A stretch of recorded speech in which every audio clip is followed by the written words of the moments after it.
Ve sırada meraklısına başlıklı bir haber var. Estetik cerrahları çünkü her gün yeni bir buluşa imza atıyor. Hedef kitle bu kez karın bölgesinde yağlanma sorunu yaşayan erkekler. Küçük bir operasyonla karın kasları belirgin hale geliyor. Üstelik karın kası yapmak için bıçak altına yatmaya da gerek yok. Dilimleri biliyorsunuz tüm erkeklerin rüyası.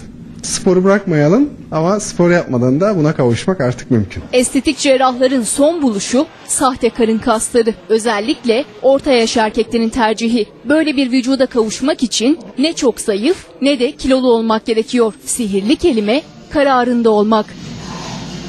Karın kasları üzerinde doğal olarak yağ dokumuz mevcut.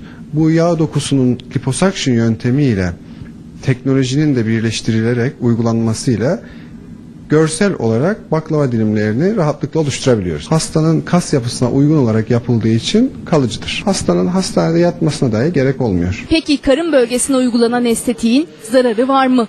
Ergenlik çağına gelmemiş insanlara bu ameliyatların yapılması sağlık açısından da doğru değil. Genç kızlar için 17 yaşını bitirmeleri, erkekler içinse 18 yaşını bitirmeleri ve öyle müracaat etmeleri en sağlıklısı. Son yıllarda özellikle küçük yaşlarda estetik ameliyatlara ilgi yoğun ama bu tür ameliyatlar tehlikeli.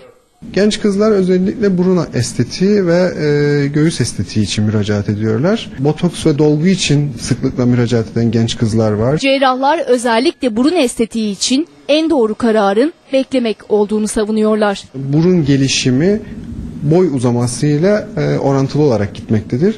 Dolayısıyla bu ameliyata bir kişi hazırsa ergenlik dönemini tamamlamış olmalı, boy uzamasının durmuş olması gerekmekte. Tüm bu değerlendirmeleri yaptıktan sonra operasyona karar veriyoruz. Çünkü operasyon sonrası elde edilen sonuçta değişme riskleri var. Bu da onları daha çok mutsuz edebilir.